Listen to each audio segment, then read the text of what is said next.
इसी कारण पड़ेगा ਉਹ ਮੈਂ ਗੱਲ ਜਦੋਂ ਨਹੀਂ ਆਉਣੀ ਲੈ ਕੱਟੀ ਪਹਿਲੇ बस बस।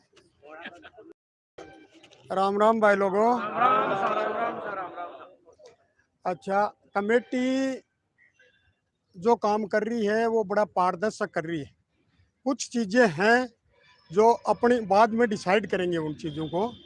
बाकी जो पेमेंट का सिस्टम है वो जिन्होंने एक भी नहीं लिया है वो हमने लिस्ट बनाकर कल उनके पास में पेश की थी। तो रणबीर उसके ऊपर बिल्कुल एग्री है और हम सिस्टमेटिकल ढंग से, क्यों हमने इतनी उम्र खाई है, आप लोगों की जो ऊर्जा है उसके कारण हम भाग रहे हैं। और वो ऊर्जा ये है उसके हम आप लोगों का जैसा दर्द है उसके हिसाब से उसका निवारण करेंगे। जैसे मेरा पैसा लगा हुआ है, मुझे सबसे लास्ट में हिसाब कराऊंगा मैं। मेरा पहले कोई हिसाब नहीं होगा। मेरे डाउनलाइन में जो आदमी है उनका तो होगा, क्यों वो तो सब में पीड़ित ही है। जो पीड़ित आदमी है उसमें सिस्टम ऐसे होगा, जो व्यक्ति एक भी पे आउट नहीं लिया उसका सबसे पहले पैसा उनके खातों में जाएगा। हाँ, ऑटोमेटिक जाएगा और उनका पैसा वैसे जाएगा। दूसरा, एमआई जिनको भर रहे हैं और किसी ने लोन लेकर पैसा लगा दिया, लोन का वहाँ जाकर वो निर्धारित होगा। इसके कुछ आदमी मेरे जैसे भी होते हैं, मैं कह रहा हूँ मैंने तो लोन ले लिया, जबकि मैंने लोन का पैसा नहीं लिया है। उसके लोन के कागज कब से कब लिया है, कब नेक्सा में लगाया है, वो सिस्टम अडॉप्ट करना पड़ेगा वहाँ पर। नहीं तो सबको पैसा ही पैसा चाहिए। और एक बात मैं आपको बता देना चाहता हूँ, खैर किसी को वो समझ में आए या ना आए, उस जगह पर जमीन की कीमत इतनी होने वाली है, जो आदमी सक्षम है वो जमीन ले लेगा तो बहुत फायदे में रहेगा। क्यों, मैं जमीन का धंधा बहुत दिनों से करता हूँ और जमीन में मैं कभी कभी गूगल मीटिंग में भी बोलता था कि मुझे जमीन में खुशबू आती। हकीकत बता रहा हूँ आपको, जमीन वहाँ की बहुत वैलिड होने वाली है, बहुत पैसे देकर जाएगी। कनाट प्लेस गुड़गांव वो है, वो भी पीछे रहने वाले हैं आने वाले समय पर, वो शायद हम नहीं देख पाए, थोड़ा टाइम लगेगा उसके अंदर। और उनकी पॉजिटिव रिपोर्ट है, तकरीबन रजिस्ट्रियों का काम वहाँ पर शुरू हो चुका है। आज आपको लिस्ट भी बताई है अभी थोड़ी देर पहले। तो उन जिसका पैसा बाकी है उनकी जो लिक्विड मनी आएगी वो पैसा आएगा, वो हम जो पहले विकलांग वगैरह और वो हैं उनके अंदर डाल के और उसको सिस्टम को शुरू कर देंगे। जो ही वो उनको जमानत मिलेगी तो उसके बाद में स्मूथली काम शुरू हो जाएगा। और अगले वीक में जो ये आज कल शुरू होगा उसके अंदर आपको पूरा पॉजिटिव रिस्पॉन्स मिलने वाला है। कमेटी के ऊपर लोग बहुत शक उठा रहे हैं, इसके कमेटी ऐसे कर रही है, ऐसे कर रही है। हमें दुनिया के आंसू देख रहे हैं, क्यों हम उन आंसुओं के बीच में रहते हैं, इसलिए वो उठा रहे हैं जो अपने घर में बैठे हैं और कुछ उनका बाकी नहीं है, वो टांग खींचने के ऊपर मजबूर रहते हैं। इसका ये बात नहीं आनी चाहिए, ये बाहर आ जाएंगे तो हमारे साथ ऐसे हो जाएगा। ये उनकी सोच है, पर यह कमेटी में किसी भी आदमी की सोच नहीं है। हमारे को सुकून उस दिन मिलेगा जिस दिन हर आदमी की तरफ से हमारे को ये मैसेज मिलेगा, इसका आपने बहुत अच्छा काम किया और हम संतुष्ट हैं, हमारा पैसा मिले। ना तो हम बिकाऊ हैं, ना हम कलंकित होना चाहते हैं कहीं। पैसा हमारे लिए कुछ नहीं है, हमारे लिए जनता की दुआ ही सबसे बड़ी चीज़ है और उसी ताकत से हम भाग रहे हैं। तो लोग कोई सवाल उठाता है ये तो वो निराधार है, उसका कोई मतलब नहीं है। क्यों, हमें क्या करना है उस पैसे का, हम क्यों बिके किसी की दुआ के ऊपर। हमारे को कुछ नहीं चाहिए। जो नीचे आदमी हैं उनका हिसाब पहले होगा, उनकी प्रॉपर्टी के आधार पर होगा। ये हमारी कन्वर्सेशन चली हुई है। और मैं पहले भी बताया, मुख्यमंत्री साहब से लेकर डीजीपी साहब से, होम सेक्रेटरी से, राठौड़ साहब से, अपने गुड्डा साहब से, आईओ साहब तक, एसपी साहब से, आईजी साहब से जितनी भी बातें हुई हैं उन्होंने यही बताया टेबल टॉप और ये इसी से आपका समाधान हो सकता है बैठकर, बाकी तो समाधान में टाइम लगेगा। क्यों, अपन देख रहे हैं बाकी कंपनियों का कैसा सिस्टम हुआ है। इसलिए किसी को निराश होने की ज़रूरत नहीं है। अभी आशा की चिंगारी बिल्कुल प्रज्वलित होने वाली है। एक सीएम से मिला था कल, आपका क्या हुआ नेक्स्ट आकर दोबारा मिला था कल। अच्छा अच्छा, मीटिंग थी स्पेशल अलग से। कल मिले थे आप सीएम साहब से? अच्छा, क्या बोला सीएम साहब ने? आपका क्या हुआ प्रोसीजर का? प्रोसीजर का क्या हुआ? बहुत बहुत अच्छी बात है साहब। सीएम साहब बोलता नहीं है। सीएम साहब हैं, पूरा प्रशासन हमारे एंटी एक भी व्यक्ति नहीं है, पूरा प्रशासन हमारे हैं। तो चुनाव का मुद्दा भी साथ है, उसके बाद में जनता का भला भी साथ है, और जनता का भला है तो फिर सबका भला भी है। टॉप लीडर के लिए मैंने आज कुछ बात इंस्ट्रक्शन दी थी, आज शाम तक अब आए हैं वो अपने कागज जमा करा देना। मैं टॉप लीडर का जो सिस्टम है उसको कमेटी से बाहर कर दूंगा, बाद में वो कमेटी की शरण में आएंगे तो मेरे बस की बात नहीं है। ये चेतावनी दे रहा हूं मैं अच्छी तरह से, क्यों कल उनको 1% कहीं दिक्कत आती है और कुछ आती है तो सरकारी गवाह भी वो बनेंगे, और कुछ भी होगा तो वो दूर भागेंगे तो वो खुद फंस जाएंगे। उनका बचाव केवल यही है, अपना कागज लेकर आएं और कागज जमा करें। कागज हमें सिक्योरिटी के लिए चाहिए, क्योंकि आज कागज जमा नहीं करेंगे तो कल को और कहीं भागेंगे वो। इसलिए मैंने कल डाला था, तकरीबन 20-25 लोग अभी बाकी हैं जिन्होंने कागज डिपॉजिट नहीं किए हैं। तो मैं अभी बता देता हूं, जिन्होंने लेकर आए अपने कागज जमा कर दे। और किसी का टॉप लिस्ट में ऐसे कुछ आदमी होंगे शायद उनको ये मालूम नहीं मैं टॉप लिस्ट में नहीं, इसलिए मैं वायरल नहीं कर रहा था उस लिस्ट को। मैं एसपी साहब से वो लिस्ट लेकर आया हूँ, आईओ साहब से, तो देख लेना, वो कागज अपने जमा कर देना, बहुत अच्छा रहेगा उन 8 लीडरों के लिए जो अभी तक नहीं आए।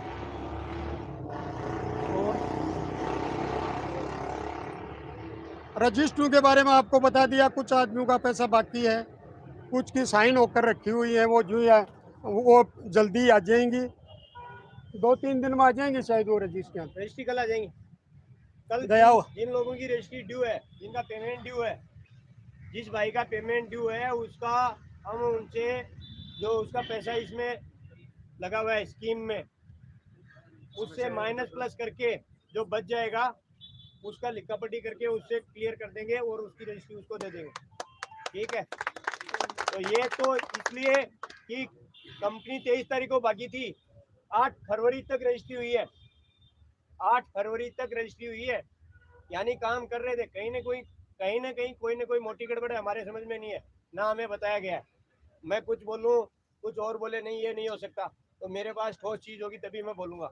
8 फरवरी तक रजिस्ट्रियां हुई हैं, 26 जनवरी को रजिस्ट्री वहां से निकली हुई है रजिस्ट्रार ऑफिस से, वो जब रजिस्ट्रियां मिलेंगी तो पता चल जाएगा।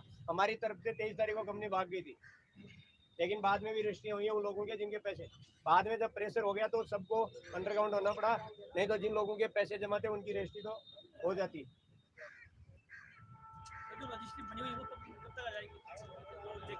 कल आएगा ना साहब, आपको अगले संडे को ही मिलेगी साहब। आपने केस अभी तक उठाया नहीं, मैं कब मैंने साहब आपको 1 महीने बोला, आपने अपने भाई पे ही केस कर रखा है, दूसरे पे नहीं कर रखा है। ये शर्मसार होने वाली बात है। बेशक पैसे वापस आ जाएंगे, लेकिन मेरे पे जिस व्यक्ति ने केस किया मैं जिंदगी भर याद रखूंगा कि इस आदमी ने मेरे पे केस किया है। मेरा जिस दिन मौका लग गया मैं उसको नहीं बख्शूंगा, तो उसने डिक्लेयर कर दिया तो अच्छा है, पैसे आने से पहले गले लग लो, पैसे आने के बाद तो वैसे ही उठना है। इसमें सर मेरा एक सवाल है, हमारा लीडर टॉप लीडर है ये कैसे पता लगेगा? है मैं तो एक आदमी के थ्रू मिला था जो महावीर जी है, उनसे मेरी बात हुई, वो मेरे से पूरे टॉप लीडर की कंडीशंस तो उन्होंने मेरे को बताया हमारे टॉप लीडर है शिकावत साहब, ऐसे करके नाम बताया। मैंने उनका नंबर मांगा, उनका नंबर तो 23 तारीख से ऑफ जा रहा है, तो अब मैं कैसे बताऊं मेरे टॉप लीडर सामने आ रहा है नहीं आ रहा? नहीं, आपको बताने की जरूरत नहीं है, वो आएगा, उसकी लिस्ट डिस्क्लोज अगले संडे को हम करेंगे। अभी उनको सिर्फ टाइम दिया गया है ताकि पब्लिक उसको ना मारे। वो बीच में बैठे हैं, घूम भी रहे हैं, सब कुछ है, लेकिन वो पब्लिकली नहीं आ रहे हैं, साहब के पास नहीं आ रहे हैं, ना साहब के पास दस्तावेज दे रहे हैं। और हर व्यक्ति वो जिम्मेदार है जो हमें वहां तक पहुंचाया था और जिसपे हमारी उम्मीद सबसे ज्यादा थी। कंपनी के ओनर को डायरेक्ट बहुत कम लोग जानते थे, हम जानते थे। हमारे बीच में जो काम करने वाला था, जिसने 1 करोड़ से ज्यादा की इनकम ली है, 1 करोड़ से ज्यादा की इनकम ली है, वो टॉप लीडर है, मोटा मोटी बता देता हूँ, और उनकी लिस्ट आ चुकी है। और डिक्लेयर हम करेंगे, उनको लगेगा कि बेइज्जती कर दी, उससे पहले आ जाए। मोटे मोटे जो अकाउंट होल्डर हैं वो तो आ ही जाए, उनको तो सोचने की जरूरत ही नहीं है। जो अकाउंट होल्डर थे उनके लिए उनकी गलती नहीं है। अकाउंट होल्डर मेरे को बनाया गया है, मेरी आईडी का इस्तेमाल हुआ है, मैं क्रिमिनल हूँ, फायदा किसी ने उठाया है। अगर वो क्रिमिनल से बचना चाहता है, पब्लिक में है, कमेटी क्या है, हम सब लोगों की है। हम उसके साथ कब खड़े होंगे? जब वो हमारे साथ खड़ा होगा। अगर बाद में आके बिन मिनाएगा यहाँ पे तो कोई खड़ा नहीं होगा। जा भाई तू अपना लड़। अगर जेल में भी जाता है, प्रोपर्टीज था, तो हम गवा देंगे साहब इस आदमी को हम जानते नहीं है, इसके अकाउंट का इस्तेमाल हुआ है। 100 आदमी खड़े होने के लिए तैयार जब होंगे, जब हमारे साथ देगा। नहीं आएगा, लास्ट में आएगा, नहीं साहब मैं भी हूँ, तो भाई तू अपनी जगह। इसलिए बोल रहे हैं कि पहले आ जाओ। किसी भी प्रॉपर्टीज ने बिना मतलब के अपनी आईडी नहीं दी है। उसने पैसे 50 लाख 1 करोड़ रुपए तेरे को मिलेंगे, तू मेरे साथ आ, मैं तेरे को प्रॉपर्टीज बनाऊंगा, ये कमिटमेंट था। नहीं तो मैंने नहीं दिया, आपने नहीं दिया। उस टाइम लालच था। इतनी बड़ी कंपनी है, इतनी बड़ी कंपनी है, मैं इसके साथ जाऊंगा तो मैं भी वहां तक पहुंच जाऊंगा। पहुंच गया वहां तक। अभी आ जाए भाईबंदी से, बाद में आएगा, हम एक्सेप्ट नहीं करेंगे, सीधी सी बात है। आ जाएगा, हम उसके साथ है। सर ये बात गलत बोल रहे हो, आपके सामने खड़ा हूँ। मेरा नाम आप अपने पे मत लीजिए, मैंने उनको बोला है जो यहाँ नहीं है, ठीक है? जो व्यक्ति है उसके लिए नहीं बोला है मैंने। आप साथ खड़े हो ना, आप साथ खड़े हो ना, मैंने क्या बोला? जो साथ खड़े हैं उनके साथ सब है। कुछ नहीं बताया, बोला आपके पैन कार्ड आधार कार्ड तो दे दिए, अकाउंट दे दिया, कोई पता नहीं था। ये तो ये बोल रहे हैं जो छुप रहे हैं, आप तो साहब जो छुप रहे हैं उनके लिए वर्ड है, ठीक है? हमारे रहेंगे, हम उनके साथ है, चाहे उनके साथ कैसे भी धोखा हुआ हो। आज उनकी जरूरत है, हमें भी जरूरत है, और उस कंपनी को भी जरूरत है, क्योंकि वो अकाउंट है उनके साइन से ही खुलेगा। जो सीज अकाउंट है उसी प्रॉपर्टीज के साइन से ही खुलेगा। कंपनी को भी उनकी जरूरत है, हमें भी है। अब अगर वो बीच में नहीं आते, जो बड़े लीडर है बीच में नहीं आते हैं, पहले वहाँ थे, अब उनके साथ भी नहीं है, हमारे साथ भी नहीं है, अपना सीटा सेक लिया, घर में बैठे हैं, उनके लिए वार्निंग है। और क्लियर कट बोल दिया साहब ने। वो अभी कुछ नहीं बताएंगे, हमने बता दिया, अगले संडे को ही बताएंगे। आप आ चुके हैं ना, तो हम आपको नहीं बोल रहे ना साहब। उनका नाम अगले संडे को आप यहाँ हो तो प्रेजेंस माना जाएगा। आप यहाँ हो, अगले संडे को नाम होगा तो हाथ उठाना साहब, मैं यहाँ हूँ, तो मान्य है कि प्रेजेंस है। नहीं है उनके लिए वो चीज है, और उनके लिए डायरेक्ट मैसेज जा रहा है। फोन आया था मेरे पास, फोन आया था बहुत लोगों का है कि साहब हम, हाँ हाँ, एक मिनट भाई साहब प्लीज। अब किसी भाई का सवाल है, एक साहब ने सवाल किया है कि जो एफआईआर हो जाती है तो थाने में नहीं उठती है। नहीं उठती है, वो एफआईआर क्रेस होगी हाई कोर्ट में, और हाई कोर्ट में सारी एफआईआर क्रेस होंगी। हम जमानत में बाहर ले रहे हैं, काम रनिंग में आ जाएगा, वकील कर रखा है, जिसकी जैसे तारीख होगी वैसे वैसे क्रेस होती जाएंगी। अगर हम लोग शपथ पत्र नहीं देंगे, वो क्रेस नहीं होंगी, तो दूसरी पुलिस उनको उठा लेगी और हमारा हिसाब फिर रुक जाएगा। इसलिए वो शपथ पत्र हमारे पास रखे हुए हैं, न कि वहाँ जमा कर दिए कोर्ट में। जैसे तारीख आएगी वैसे वैसे हम देखे, इधर से हिसाब चालू हो जाएगा तो हमें भी भरोसा हो जाएगा कि लोगों का हिसाब चालू हो गया। वैसे वैसे हम शपथ पत्र देते जाएंगे, जिसकी तारीख आती जाएगी क्रेस करवाते जाएंगे। ये नहीं है कि हमने हाथ कटवा रहे हैं, हाथ नहीं कटवा रहे हैं, हम आगे का हमारा रास्ता कर रहे हैं। उसमें प्लस माइनस दोनों देख सकते हो आप। हम अपना फायदा सोच के कर रहे हैं, लेकिन उसमें से नेगेटिव पॉइंट निकाल रहे हैं। ये तो ये कर रहे हैं, ये तो हाथ काट रहे हैं, ये तो इनको बाहर निकाल रहे हैं। तो साहब बाहर नहीं निकालेंगे, पैसे आएंगे क्या? नहीं आएंगे, बाहर निकलने से आएंगे। जब वो भागे थे तो बोला कंपनी भागी, पैसे डूब गए, तब हमारा एलिगेशन था, मैं भी था उसमें। पुलिस कार्रवाई नहीं कर रही है, गिरफ्तार नहीं कर रही है, प्रशासन मिला हुआ है, फलाना मिला हुआ है, ये मेरे भी बयान थे। जब वो गिरफ्तार हो गए तो हमने बोला अब तो बिल्कुल पैसे गए। क्यों? पुलिस ने ले लिया, अभी तो पुलिस की गिरफ्तार हो गए, अब जेल हो जाएगी, 6 साल सजा हो जाएगी, फ्री हो जाएंगे, हमारे पैसे डूब गए। जब हमने सोचा कि चलो इनको निकाल के करते हैं, जब ऐसी बात है तो अब निकाल रहे हैं तो भी दर्द हो रहा है। मतलब किसी भी तरह से गर्दन तो काट के हम दे नहीं सकते, लेकिन कुछ किसी भी तरह से नहीं है लोग। और उसमें चंद है 2% लोग हैं, सिर्फ 2% लोग हैं। और उन लोगों के लिए आप सबको एक होना पड़ेगा। एक आदमी अगर मेरे को बोलता है कि ये गलत है, तो उसको आपको समझाना है कि भाई जब 3 महीने इंतजार किया तो 1 महीना और करके देख लो। इतनी एफआईआर हमारे पास फिर भी है, अभी तो 5% एफआईआर भी नहीं हुई है। वो कार्रवाई हम दोबारा कर सकते हैं और फिर मजबूत होके करेंगे हम। तो इस सप्ताह में हम रजिस्ट्रियां चालू करवाएंगे और उसके लिए जो वॉलेंटियर होंगे प्लॉट के लिए उन लोगों को पहले चूज किया जाएगा। बाकी बाद में है तो जमीन ही, सारा तो जमीन है, पैसा चुकेगा जमीन से ही। कितने अमाउंट से ऊपर ले सकता है plot? 5 10 lakh 20 lakh?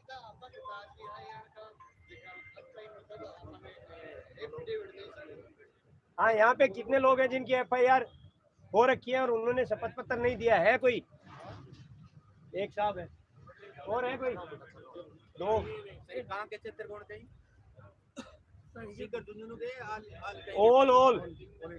All India, क्योंकि ये सिर्फ यहाँ नहीं हुई है, इसीलिए मैं बोल रहा हूँ कि इतना आसान नहीं है छूटना।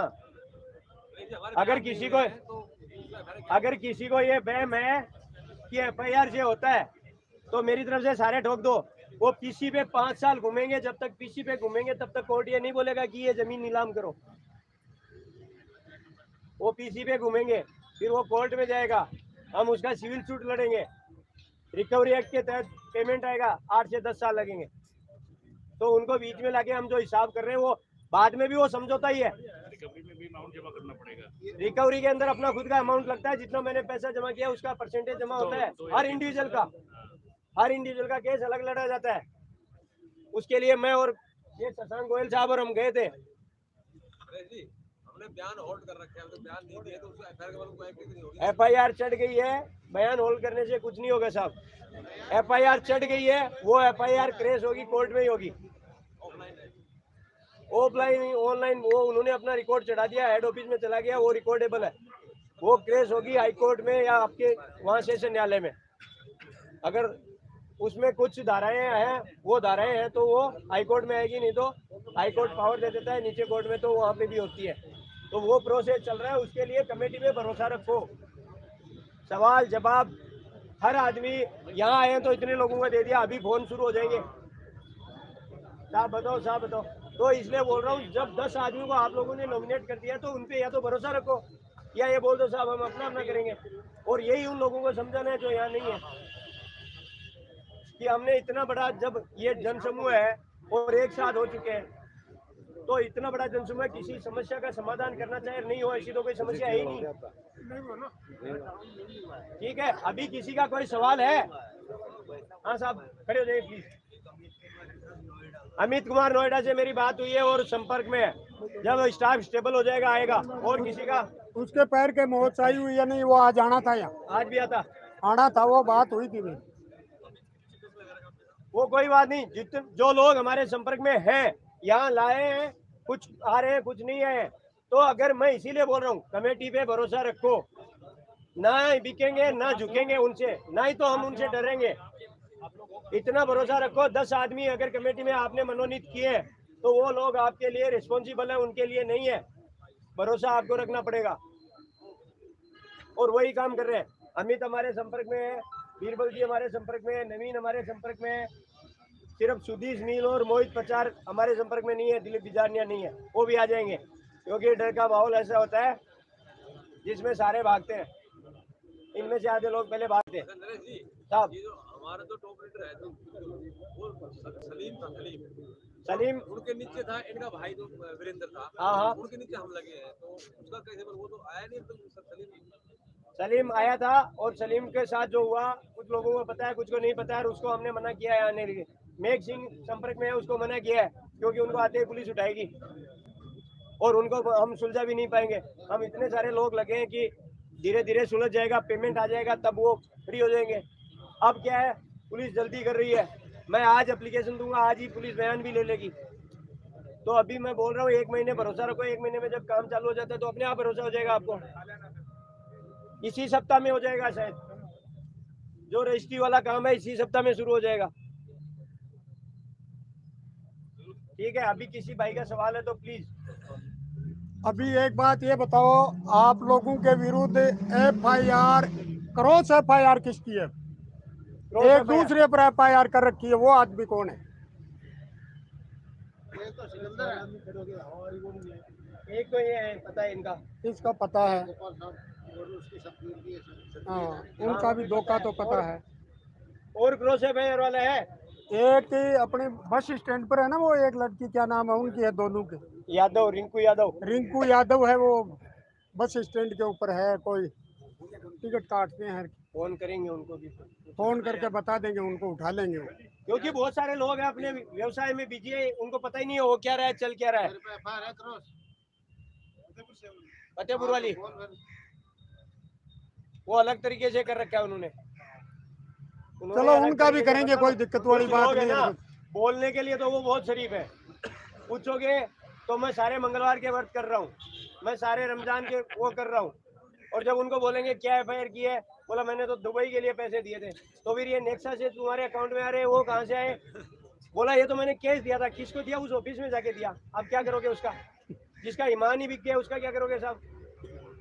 वो तो केस दिए हैं, और जिसने लगाए उसको दुबई के लिए दिए थे, तो उस व्यक्ति का तो कुछ नहीं हो सकता, वो अपनी एफआईआर लड़ेगा, लास्ट में क्लियर हो जाएगा, ठीक है, उसके पैसे आएंगे तब हो जाएगा। ऐसे एक आधे मिलेंगे जो मेरी तरह टेढ़े चलने वाले हैं और चलेंगे, वो उनको ना आप सुधार सकते हैं, न मैं, का ईमान ही उनको नहीं सुधार देगा तो हम तो यहीं क्या।